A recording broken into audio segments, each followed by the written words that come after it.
எனக்கு ஒன்றும் இல்லை நான் தானே வெளியே போகிறேன் வெளியே போகிறேன்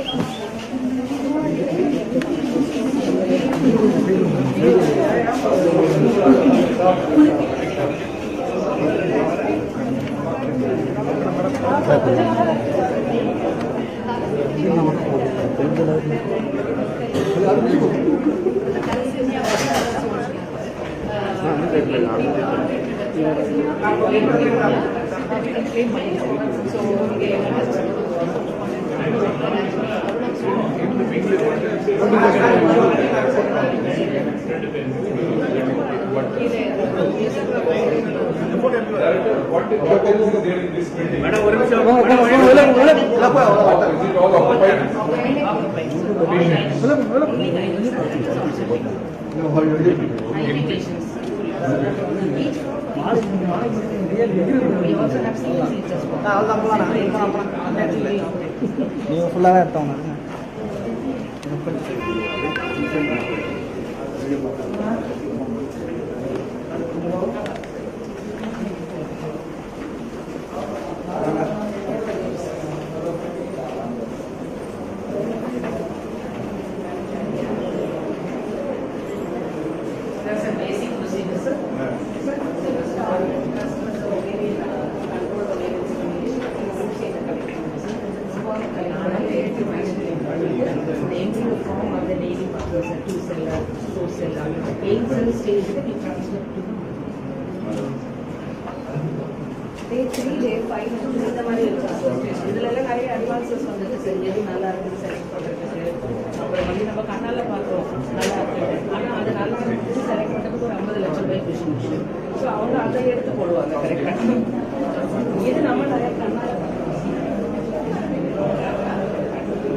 கொஞ்சம் சைடாக வந்துடலாம்.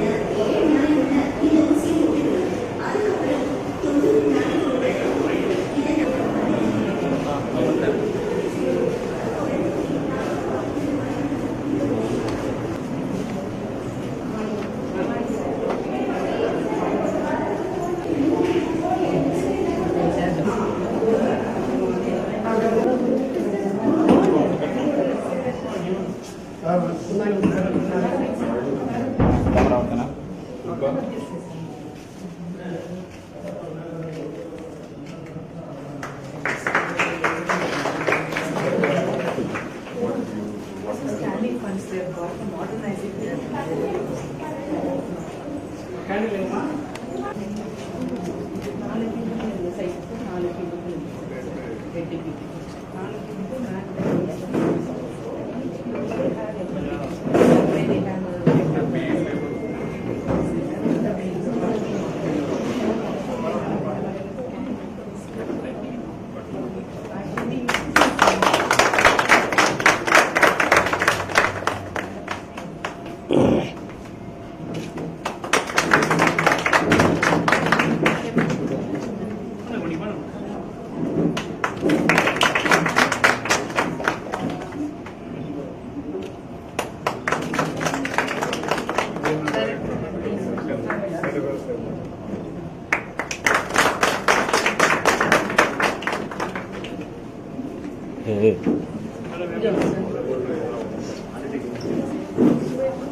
Attendant will be with the patient and all the things which are needed will be here.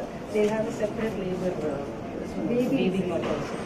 Previously we used to have 10 days warm water level concept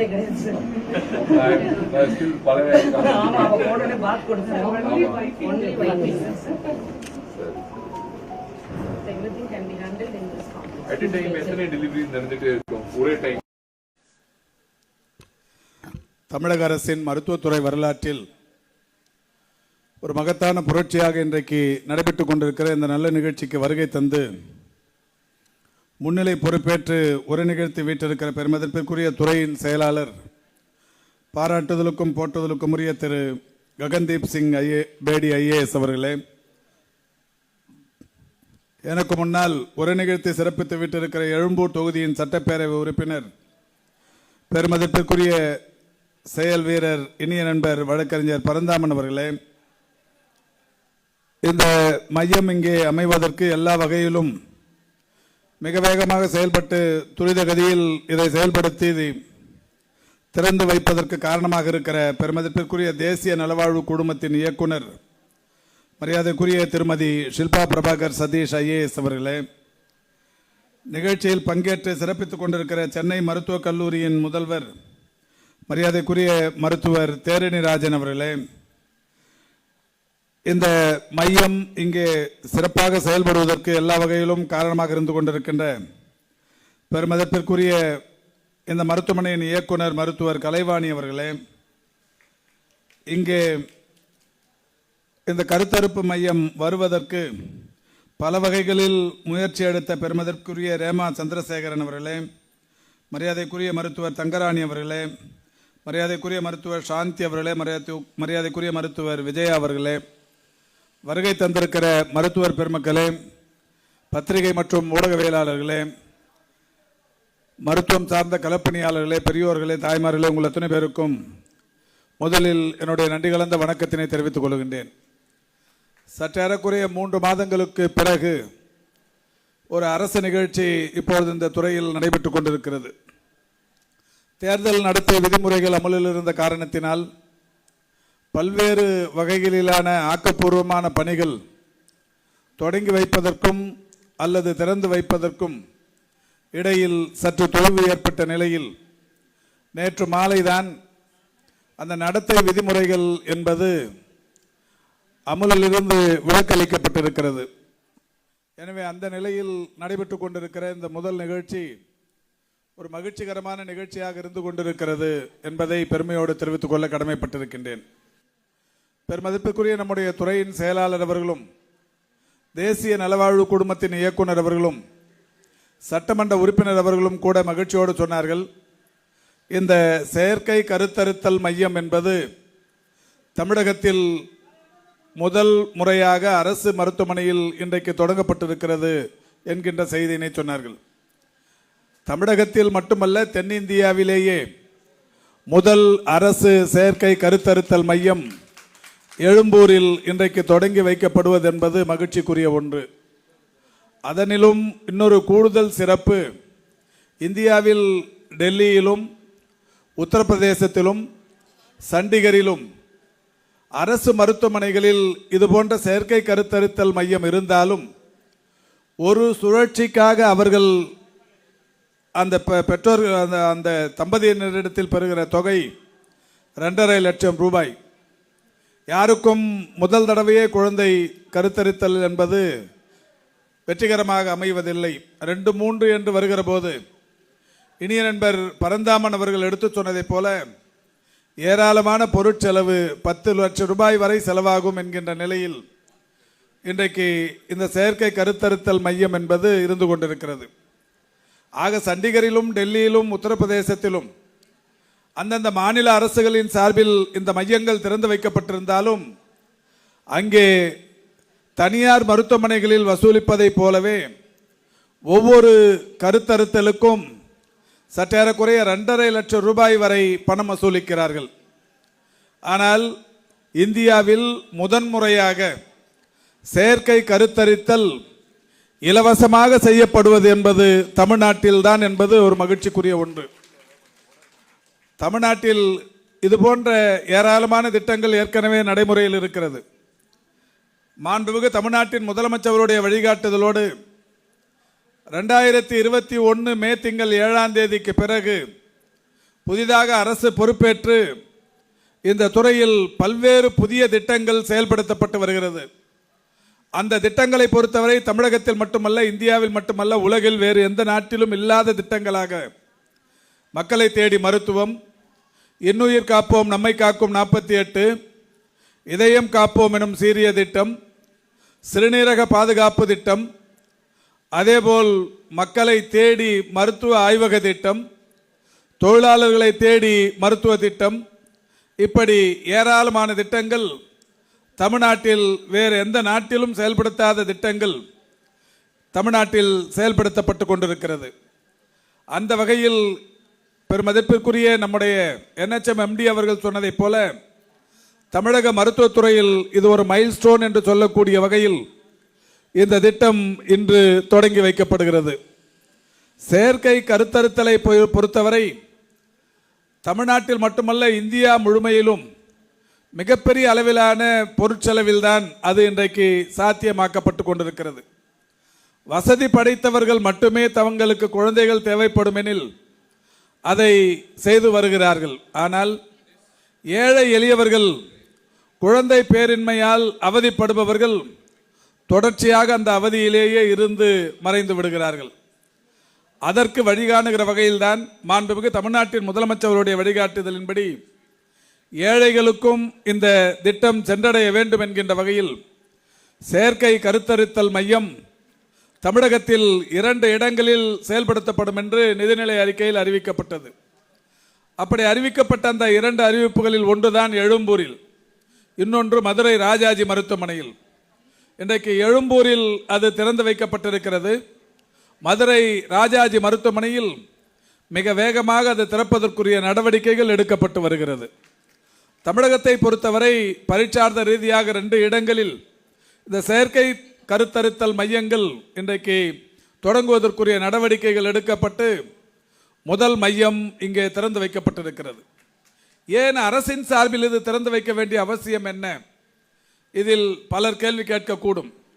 தனியார் கருத்தரித்தல் மையங்கள் தெருவுக்கு தெரு தடுக்கி விழுந்தால் கருத்தரித்தல் மையம் என்கின்ற வகையில் இன்றைக்கு தமிழகத்தில் இருந்து கொண்டிருக்கிறது.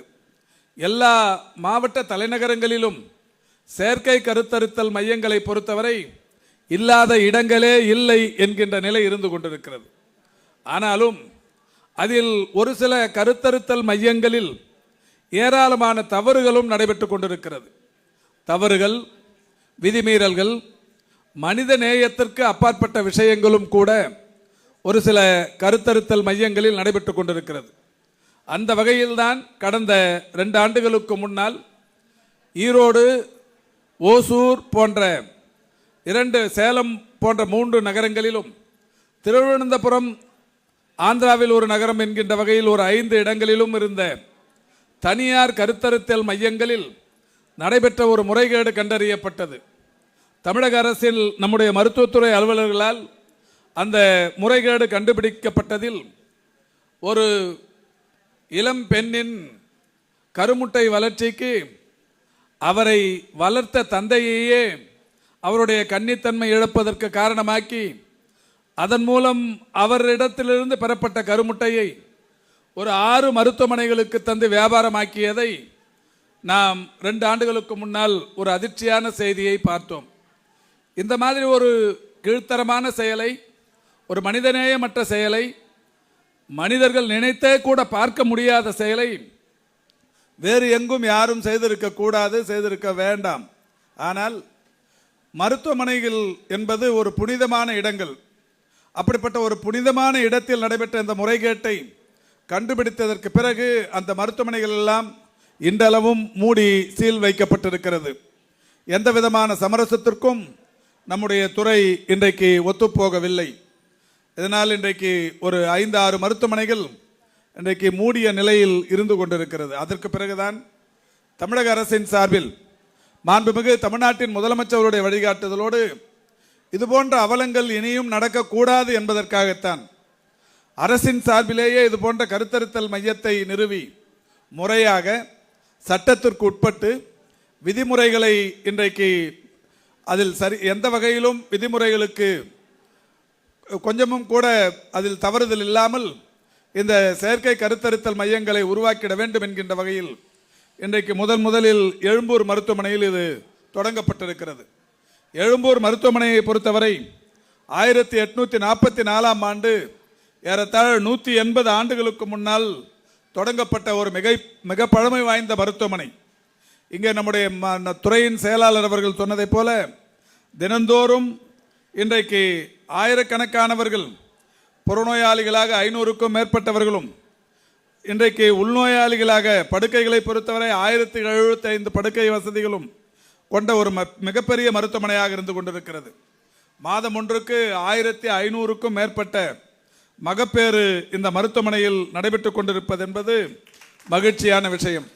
அந்த அளவுக்கு மருத்துவர்களும் மருத்துவம் சார்ந்த களப்பணியாளர்களும் மிக சிறப்பான வகையில் இன்றைக்கு இந்த மருத்துவமனையில் சேவையாற்றி வருகிறார்கள். அதோடு மட்டுமல்லாது ஒவ்வொரு மாதமும் சுமார் 900 தம்பதிகள் கருவுறாமைக்கு சிகிச்சையும் பெற்று சென்று கொண்டிருக்கிறார்கள். அந்த வசதியும் இந்த மருத்துவமனையில் இருந்து வருகிறது. எனவே இந்த செயற்கை கருத்தரித்தலை இங்கே உருவாக்குவதற்குரிய நடவடிக்கையாகத்தான் 6,08,00,000 மதிப்பீட்டில் ஒரு புதிய மையம் ஒன்று அமைக்கப்பட்டு தற்போது திறந்து வைக்கப்பட்டிருக்கிறது. அதோடு மட்டுமல்லாது இந்த மருத்துவமனையில் 89,96,000 ரூபாய் மதிப்பீட்டில் ஒரு அதிநவீன பிரசவ அறை ஒன்றும் திறந்து வைக்கப்பட்டிருக்கிறது.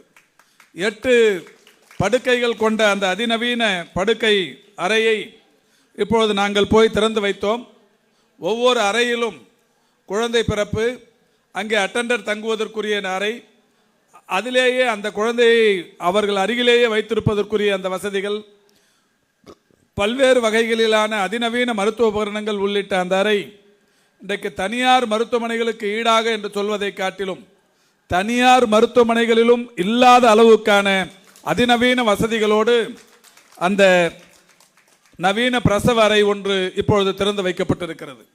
ஆக 6,97,00,000 ரூபாய் மதிப்பீட்டில் தமிழ்நாட்டில் ஏன் தென்னிந்தியாவில் முதன்முறையாக அதிநவீன செயற்கை கருத்தரிப்பு மையம் ஒன்றும் அதிநவீன பிரசவ அறை ஒன்றும் தற்போது திறந்து வைக்கப்பட்டிருக்கிறது.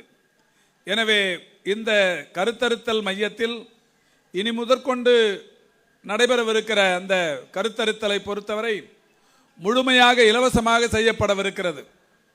2.5 லட்சம் ரூபாய் ஒரு சுழற்சிக்கு என்கின்ற வகையிலான செலவு முழுமையாக இலவசமாக, அதோடு மட்டுமல்ல 2-3 முறை என்கின்ற வகையிலும் ஒரு 10 லட்சம் ரூபாய் வரை ஆகிற செலவு என்பது இன்றைக்கு தமிழக அரசில் இலவசமாகவே செய்கிற அந்த ஒரு நிலையினை மாண்புமிகு தமிழ்நாட்டின் முதலமைச்சர்களுடைய வழிகாட்டுதலோடு இன்றைக்கு தொடங்கி இருக்கிறோம். இங்கே அதிநவீன வசதிகள் இங்கே இந்த கருத்தரிப்பு மையத்தில் தொடங்கப்பட்டிருக்கிறது. இந்த எழும்பூர் மருத்துவமனையை பொறுத்தவரை ஏற்கனவே ஏஆர்டி என்று சொல்லக்கூடிய ஒரு வகையான செயற்கை கருத்தரிப்பு மையம் இங்கே இயங்கிக் கொண்டிருக்கிறது. அந்த மையத்தில் கருவுறாமைக்கான வகை கண்டறிதல், கருவுறாமைக்கான ஆரம்ப ஆய்வுகள் செய்தல், சிறப்பு பரிசோதனைகளை மேற்கொள்வதில் போன்ற பல்வேறு வகைகளிலான அந்த பணிகள் இங்கே ஏற்கனவே செய்யப்பட்டு வருகிறது.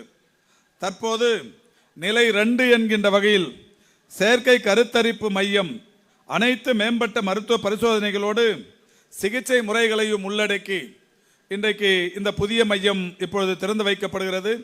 அது மட்டுமல்ல, நிலை 3 என்கின்ற வகையில் கருமுட்டை விந்து சேமிப்பு வங்கி கூடிய அந்த வங்கி என்பது மிக விரைவில் இங்கே நடைமுறைக்கு வரவும் இருக்கிறது. இப்படி ஒரு மிக சிறப்பான இந்த செயற்கை கருத்தறுத்தல் மையத்தை இங்கே தொடங்கி வைப்பதில் நாங்கள் பெருமை அடைகிறோம்.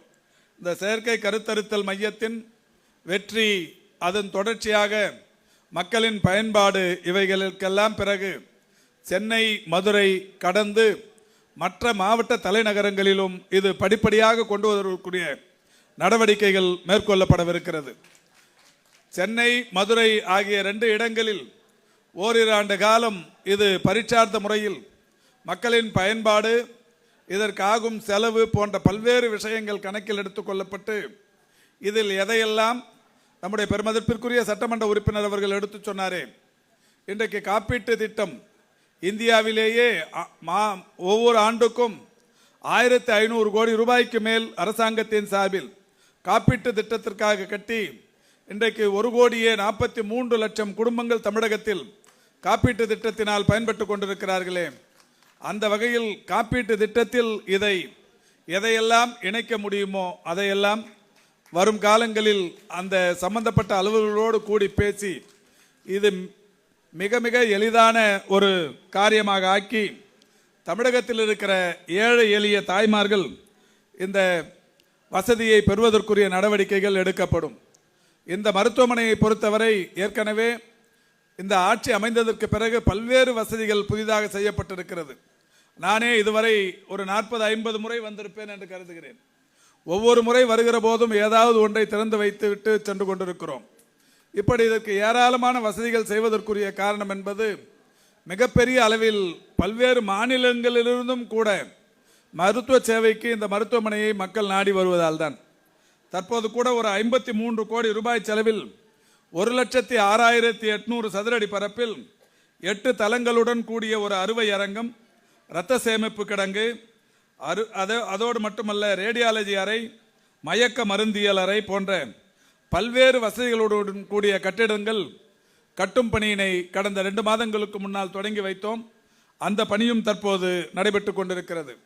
அதோடு மட்டுமல்லாது இந்த மருத்துவமனைக்கு வருகிற அனுமதிக்கப்படுகிற குழந்தைகள் அவளுடைய பெற்றோர் வெளியில் தங்குவதற்கும் உணவருந்துவதற்கும் வசதியற்ற நிலையில் பல்வேறு மாவட்டங்களிலிருந்து வறிய நிலையில் வருகிற அந்த தாய்மார்களுக்கு அந்த குடும்பத்தினர் தங்குவதற்குரிய ஒரு இடத்தை இங்கே தேர்வு செய்து எங்களால் நடத்தப்பட்ட கலைஞர் நினைவு மாரத்தான் போட்டியில் பதிவு தொகையாக பெறப்பட்ட ரூபாயும் இந்த அரசின் நமக்கு நாமே திட்டத்தின் மூலம் பெறப்பட்ட ரூபாயும் கொண்டு 5,89 லட்சம் ரூபாய் செலவில் ஒரு கட்டிடம் ஒன்று கட்டப்பட்டு வருகிறது. அந்த கட்டிடம் கட்டி முடிக்கப்பட்டவுடன் இந்த மருத்துவமனைக்கு வருகிற பெற்றோர்கள் அந்த கட்டிடத்திலேயே இலவசமாக தங்கி உணவருந்தி தங்களுடைய குழந்தைகளை குணப்படுத்தி செல்வதற்கு வசதியாக அந்த கட்டிடம் கட்டும் பணி தற்போது நடைபெற்று கொண்டிருக்கிறது. அந்த வகையில் நம்முடைய துறையின் செயலாளர் இங்கே வந்து உட்கார்ந்தவுடன் சொன்னார், பக்கத்தில் பாழடைந்து கிடக்கிற இந்த கட்டிடம் எவ்வளோ ஆண்டுகளுக்கு முன்னால் கட்டப்பட்டது என்று தெரியவில்லை, மிக ஆபத்தான நிலையில் இருக்கிற இந்த கட்டிடத்தையும் வருகிற நிதியாண்டில் இடித்து புதிதாக கட்டுவதற்குரிய நடவடிக்கைகளை மேற்கொள்ளலாமா என்று கேட்டார். நானும் உடனடியாக அதை செய்யலாம் என்று சொல்லியிருக்கிறேன். நிச்சயம் அடுத்த ஆண்டில் இந்த கட்டிடத்திற்கும் ஒரு விடிவு காலம் பிறக்கும். எனவே எழும்பூர் குழந்தைகள் நல மருத்துவமனை இன்றைக்கு சென்னையில் மட்டுமல்ல தமிழகத்தின் ஒரு அடையாளமாகவே திகழ்ந்து கொண்டிருக்கிறது. அதனால்தான் இனிய நண்பர் பரந்தாமன் அவர்கள் சொன்னதைப் போல இந்த கருத்தறுத்தல் மையம் என்பது இந்தியாவிலேயே அதாவது கட்டணமில்லாமல் செயற்கை கருத்தரித்தல் என்கின்ற வகையில் ஒரு முதல் சேவையை இங்கே நாங்கள் தொடங்கி வைத்திருக்கிறோம் என்பதை மகிழ்ச்சியோடு தெரிவித்து, மாண்புமிகு தமிழ்நாட்டின் முதலமைச்சருடைய வழிகாட்டுதலின்படி இந்த துறையில் மேற்கொள்ளப்பட்டு வருகிற மிக சிறந்த நடவடிக்கைகளில் இது முதன்மையானதாக இருக்கும் என்கின்ற நிலையில் இதை தொடங்கி வைப்பதில் பெருமை அடைகிறேன். இதற்கு காரணமான முன்னாள் இந்த கல்லூரியின் இயக்குநர்களுக்கு என்னுடைய நன்றியினை தெரிவித்துக் கொள்கின்றேன். பெருமதிப்பிற்குரிய மருத்துவர் சாந்தி போன்றவர்களுக்கு, மருத்துவர் விஜயா போன்றவர்களுக்கு என்னுடைய மகிழ்ச்சி நிறைந்த பாராட்டுதல்களை தெரிவித்துக் கொள்கின்றேன். அதேபோல் இந்த குறுகிய கால இடைவெளியில் இதற்கான மருத்துவ உபகரணங்கள் வெளிநாட்டிலிருந்து தருவிக்கப்பட வேண்டும் என்கின்ற நிலையில் அந்த உபகரணங்களை தருவிப்பதில், தன்னுடைய வீட்டிற்கு ஏதாவது ஒரு காரியம் நடப்பதில் எந்த அளவுக்கு மகிழ்ச்சி கொள்வாரோ அந்த அளவுக்கு இந்த உபகரணங்கள் இங்கே வந்து விரைந்து சேர்த்து அதை இங்கே வடிவமைத்து எங்களை வைத்து இதை திறப்பதற்கு வழிகண்ட பெருமதிப்பிற்குரிய அம்மையார் NHM MD அவர்களுக்கும், இந்த கல்லூரியின் இயக்குனர் மருத்துவர் கலைவாணி அவர்களுக்கும் என்னுடைய நன்றி நிறைந்த பாராட்டுதல்களை தெரிவித்து விடைபெறுகிறேன். நன்றி, வணக்கம்.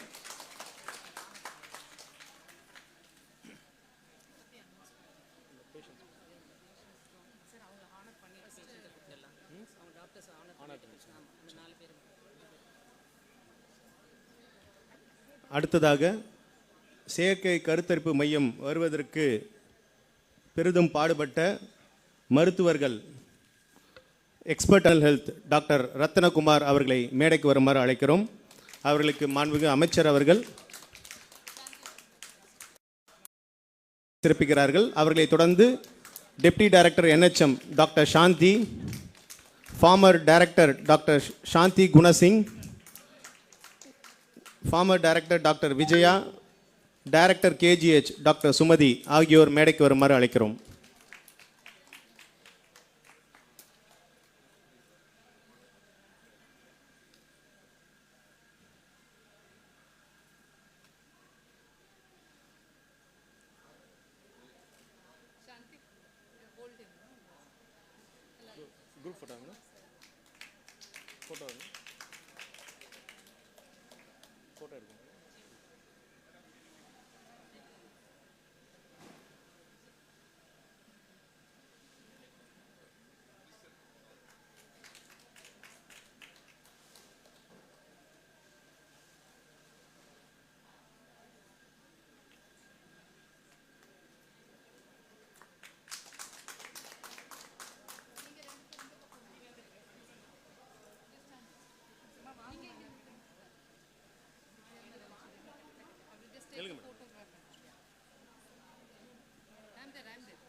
அடுத்ததாக அரசு தாய்சேய் நல மருத்துவமனை இயக்குனர் அவர்களுக்கும் மாண்புமிகு அமைச்சர் அவர்கள் பரிசினை வழங்கி சிறப்பிக்குமாறு அன்புடன் கேட்டுக்கொள்கிறோம்.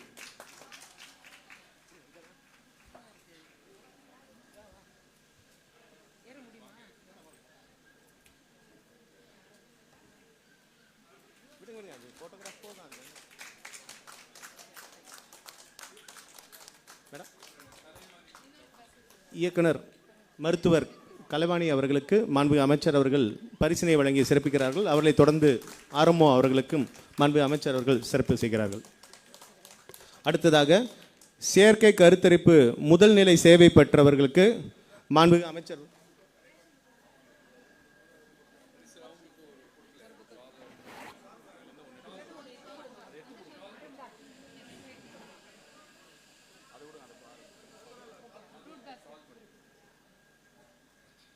அரசு தாய் சேய் நல மருத்துவமனை இயக்குனர் அவர்களுக்கு மாண்புமிகு அமைச்சர் அவர்கள் பொன்னாடை அணிவித்து பூங்குத்தினை வழங்கி சிறப்பு செய்கிறார்கள்.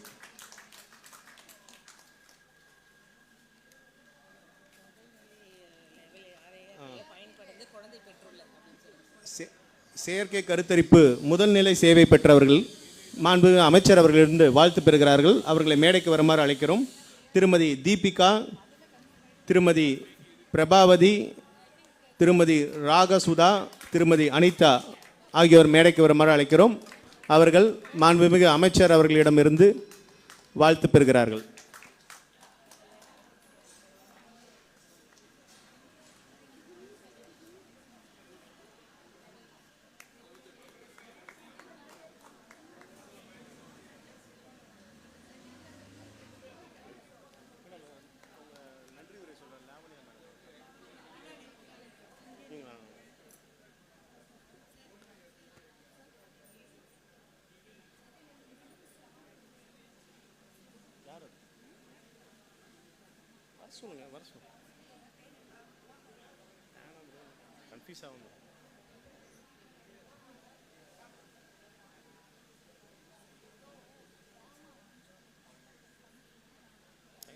இடமும் இல்லை, டைம்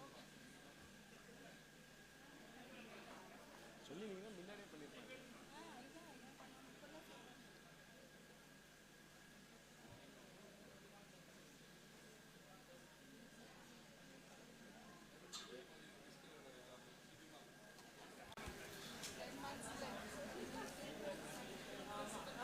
அரசு தாய் சேய் நல மருத்துவமனை அலுவலர் பேராசிரியர் லாவண்யா அவர்கள் நன்றி தெரிவிக்குமாறு அழைக்கிறோம்.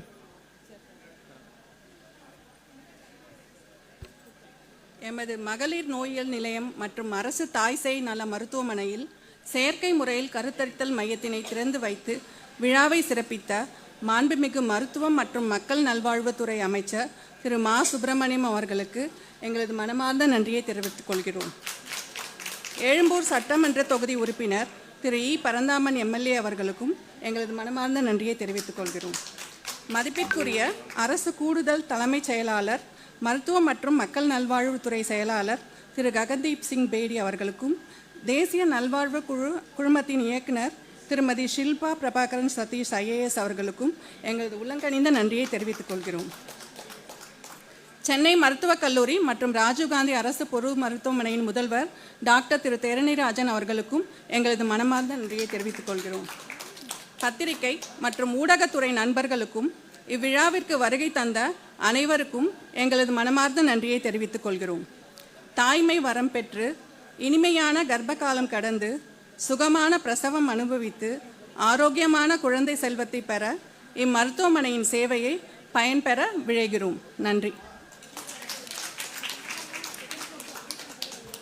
நிகழ்ச்சியின் இறுதியாக நாட்டுப்பண்.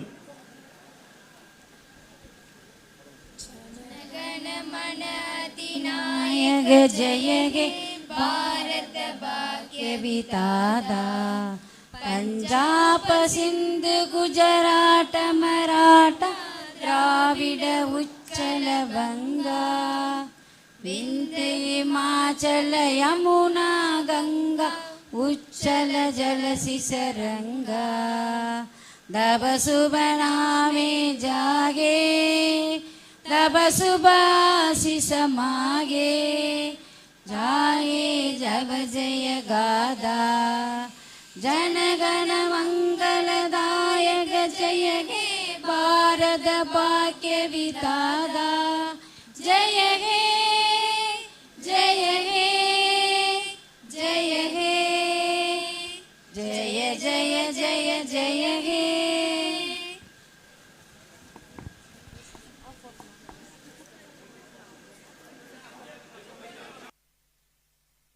தென்னிந்தியாவில் முதன்முறையாக செயற்கை கருத்தறுத்தல் மையம் ஒன்று தற்போது மாண்புமிகு தமிழ்நாட்டின் முதலமைச்சருடைய வழிகாட்டுதலின்படி எழும்பூர் மகளிர் நோயியல் நிலையம் மற்றும் அரசு தாய் சேய் நல மருத்துவமனையில் திறந்து வைக்கப்பட்டிருக்கிறது. தென்னிந்தியாவில் உள்ள மாநில அரசு மருத்துவமனைகளில் இதுதான் முதல் முயற்சியாக தற்போது இது தொடங்கி வைக்கப்பட்டிருக்கிறது. 2022-23 ஆண்டு மக்கள் நல்வாழ்வுத்துறையின் மானிய கோரிக்கைகளில் அறிவிப்பு எண் 86 படி எழும்பூர் அரசு மருத்துவமனையிலும் மதுரை ராஜாஜி அரசு மருத்துவமனையிலும் செயற்கை கருத்தறுத்தல் மையம் தொடங்கப்படும் என்று அறிவிக்கப்பட்டது.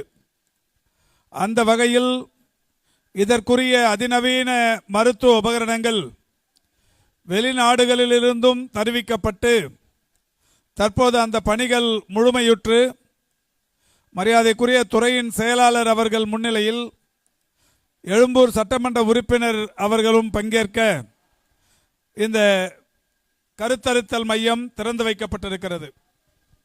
தமிழகத்தை பொறுத்தவரை மாண்புமிகு தமிழ்நாட்டின் முதலமைச்சர் அவருடைய வழிகாட்டுதலின்படி மகப்பேறு இறப்பு விகிதத்தை குறைப்பதற்கு இந்த அரசு பல்வேறு முயற்சிகளை தொடர்ந்து செய்து அதில் வெற்றியும் காணப்பட்டு வருகிறது. கடந்த 3 ஆண்டுகளுக்கு முன்னால் 1,00,000 மகப்பேறுகளில் குழந்தை இறப்பு என்பது 70க்கும் மேற்பட்ட வகையில் இருந்தது.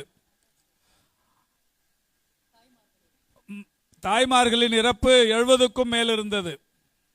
அது தொடர்ச்சியாக படிப்படியாக குறைந்து கடந்த 2 ஆண்டுகளுக்கு முன்னால் 54 என்றாகி பிறகு கடந்த ஆண்டு அது 52 குறைந்தது. இந்த ஆண்டு இந்த அரசின் மருத்துவர்களும் மருத்துவத்துறை சார்ந்த அலுவலர்களும் மிக சிறப்பாக செயல்பட்டதன் விளைவாக ஆரம்ப சுகாதார நிலையங்களிலும் வட்டார அரசு மருத்துவமனைகளிலும் மாவட்ட அரசு மருத்துவமனைகளிலும் மருத்துவக் கல்லூரி மருத்துவமனைகளிலும் உள்ள மருத்துவர்களும் அங்கே இருக்கிற மருத்துவ கட்டமைப்பை மேம்படுத்தியதன் விளைவாக இன்றைக்கு அது 45.46% குறைந்திருக்கிறது என்பது மகிழ்ச்சிக்குரிய ஒன்று. மிகப்பெரிய அளவிலான இந்த முன்னேற்றம் தொடர்ச்சியாக எல்லா துறைகளிலும் காணப்பட்டு வருகிறது. அந்த வகையில்தான் மகப்பேறு இறப்பு விகிதத்தை குறைப்பதற்கு தமிழ்நாடு அரசு மேற்கொள்ளுகிற இன்னொரு அதிநவீன முயற்சி இதுவும் கூட. இந்த கருத்தரிப்பு மேம்பாடு என்பது செயற்கை கருத்தறுத்தலின் மையம் திறந்து வைப்பதின் மூலம் நிச்சயம் மிகப்பெரிய மாற்றத்தை உருவாக்கும் என்று கருதுகிறோம். கருவுறாமை ஏற்படுவதற்கான காரணம் இன்றைக்கு மருத்துவர்களால் பல காரணங்கள் சொல்லப்படுகிறது. குறிப்பாக உடற்பயிற்சிகள் இல்லாமல் இருப்பது, உடல் பருமனாக இருப்பது, உணவு பழக்க வழக்கங்களில் ஏற்பட்டிருக்கிற மாற்றங்கள் போன்றவைகள்தான் கருவுறாமைக்கான காரணங்களாக இருந்து வருகிறது. அந்த வகையில் WHO என்று சொல்லப்படுகிற உலக சுகாதார மையம் இன்றைக்கு இந்தியாவில் கருத்தரிப்பின்மை பாதிப்பு என்பது 25 வயதிலிருந்து 45 வயதுக்குட்பட்ட மகளிருக்கு 3.9% இருப்பதை உறுதிப்படுத்தி இருக்கிறது. அதோடு மட்டுமல்லாது இப்படி பல வகைகளில் இந்த பாதிப்பு இருக்கிற காரணத்தினால்தான் மாண்புமிகு தமிழ்நாட்டின் முதலமைச்சருடைய வழிகாட்டுதலோடு இன்றைக்கு இந்த மையம் இங்கே உருவாக்கப்பட்டிருக்கிறது. இந்த மையத்தை பொறுத்தவரை இன்னும் ஒரு சிறப்பு, இந்தியாவில் அரசு மருத்துவமனைகள் சண்டிகரில் ஒரு அரசு மருத்துவமனையிலும், டெல்லியில் ஒரு அரசு மருத்துவமனையிலும், மகாராஷ்டிராவில் ஒரு அரசு மருத்துவமனையிலும் இதுபோன்ற செயற்கை கருத்தரிப்பு மையங்கள் இருந்தாலும் அங்கே ஒரு கருத்தரிப்பு சுழற்சிக்கு 2.5 லட்சம் ரூபாய் வரை கட்டணம் வசூலிக்கப்படுகிறது. ஒரு குழந்தை பிறப்பதற்கு ஏறத்தாழ 7 to 10 லட்சம் ரூபாய் வரை செலவாகிற சூழல் இருந்து வருகிறது. ஆனால் தமிழ்நாட்டில் மாண்புமிகு தமிழ்நாட்டின் முதலமைச்சருடைய வழிகாட்டுதலோடு முழுக்க இலவசமாய் 1 ரூபாய் கூட செலவில்லாமல் ஏழை எளிய மகளிர் இலவசமாய் கருத்தரித்தலுக்கு வழிவகுக்கிற வகையில் இந்த செயற்கை கருத்தரித்தல் மையம் இன்றைக்கு 6.7 லட்சம் ரூபாய் செலவில் 8 லட்சம் ரூபாய் செலவில் இன்றைக்கு இது இங்கே தொடங்கி வைக்கப்படுகிறது. அதோடு மட்டுமல்லாது இந்த மருத்துவமனையில் ஒரு அதிநவீன பிரசவ அறை ஒன்று 89,96,000 ரூபாய் செலவில் அதுவும் இன்றைக்கு மேம்படுத்தப்பட்டு அதுவும் திறந்து வைக்கப்பட்டிருக்கிறது. ஆக இந்த செயற்கை கருத்தரித்தல் மையத்தை பொறுத்தவரை நிதிநிலை அறிக்கையில் அறிவித்ததைப் போல 2 இடங்களில் அமையும் என்று அறிவிக்கப்பட்டிருந்தால் இங்கே முதல் கருத்தரித்தல் மையம் திறந்து வைக்கப்பட்டிருக்கிறது. மதுரையில் 2வதாக செயற்கை கருத்தரித்தல் மையம் தொடங்குவதற்குரிய பணிகள் நடைபெற்று கொண்டிருக்கிறது. மிக விரைவில் அந்த மையமும் திறந்து வைக்கப்படவிருக்கிறது.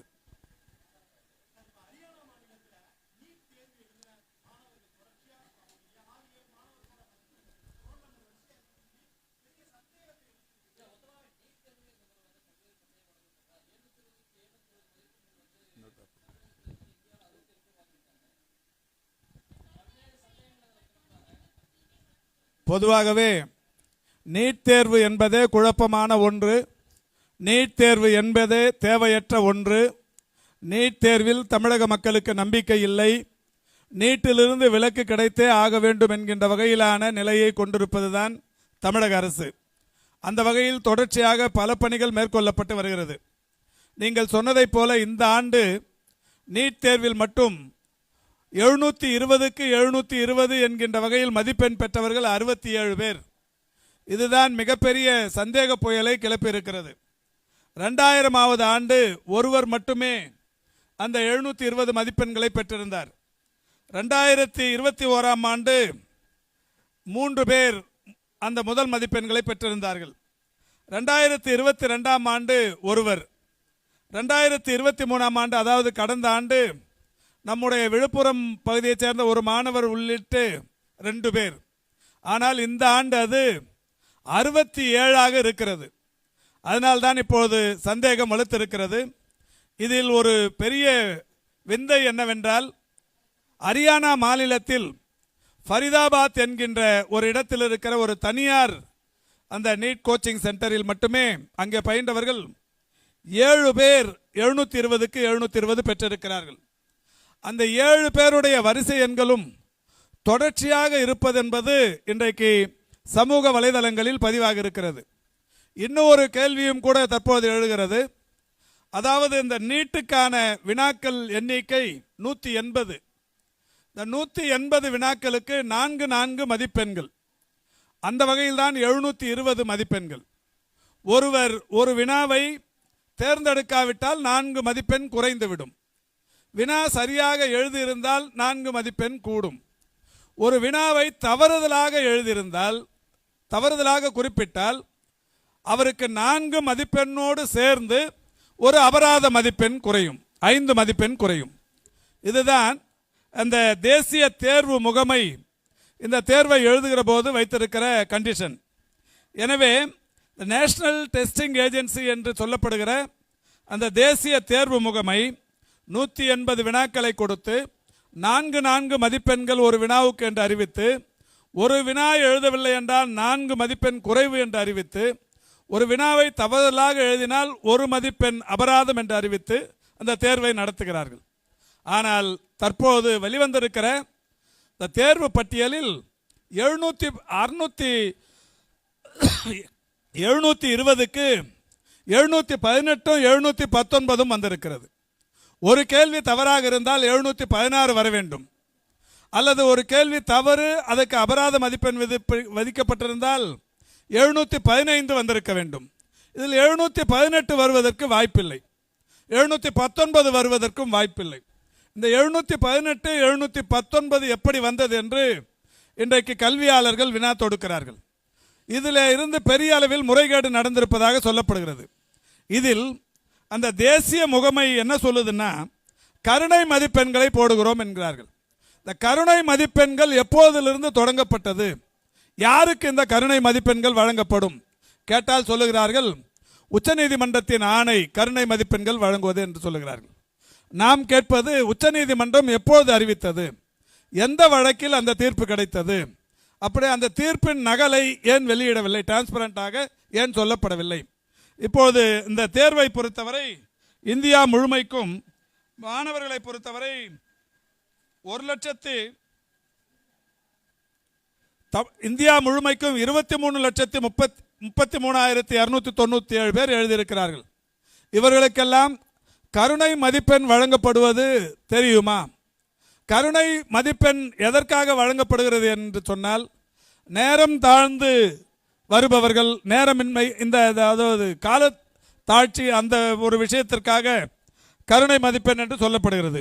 இந்த கருணை மதிப்பெண் பற்றிய எந்த விஷயத்தையும் இதுவரை அரசு வெளிப்படுத்தவில்லை என்பது ஒரு பெரிய சந்தேகத்தை ஏற்படுத்துகிறது. யாருக்கு எப்பொழுது எங்கே நேர பற்றாக்குறை ஏற்பட்டது என்பதை அரசு அறிவிக்க வேண்டும். ஒவ்வொரு சென்டர்லையும் தேர்வு எழுதும்போது அவங்க துப்பட்டா போத்தின்னு போனாங்க, காதல கம்மல் போட்டிருந்தாங்க, தொங்கட்டாம் போட்டிருந்தாங்க, இதெல்லாம் கூட செய்தியாச்சு. ஆனால் இந்த நேர பற்றாக்குறை எந்த சென்டரில் ஏற்பட்டுச்சு, எத்தனை மாணவர்களுக்கு அந்த நேர பற்றாக்குறை நடந்தது, அதனால் அவர்களுக்கான அந்த பாதிப்பு என்னங்கிறத இதுவரையிலும் சொல்லலை. இப்படி சொல்லாமல் திடீர்னு உச்சநீதிமன்றத்தின் ஆணைப்படி நாங்கள் கருணை மதிப்பெண் தருவோம் என்று சொன்னது எந்த வகையில் நியாயம்? எத்தனை தேர்வர்களுக்கு கருணை மதிப்பெண் தரப்பட்டது என்கின்ற அந்த விஷயத்தையும் சொல்லணும். அதனால் இப்படிப்பட்ட முறைகேடுகள், விதிமீறல்கள் நடைபெற்றிருக்கிற காரணத்தினால் இந்த ஆண்டு நீட் எழுதிய மாணவர்களுக்கு 720க்கு 600-650 எழுதுனவங்களுக்கு கூட வாய்ப்பு கிடைக்குமா என்பது சந்தேகம். என்னென்னா, இப்போ 67 பேர் முதல்நிலை மதிப்பெண்ணே பெற்றிருக்கிறார்கள். கஷ்டப்பட்டு படித்த மாணவர்களுக்கு கடந்த ஆண்டு எளிதாக அரசு மருத்துவக் கல்லூரிகளில் வாய்ப்பு கிடைத்தவர்களுக்கு இந்த ஆண்டு கிடைப்பது என்பது மிகப்பெரிய கடினம். இதைத்தான் நாங்கள் தொடர்ந்து சொல்லி வருகிறோம்.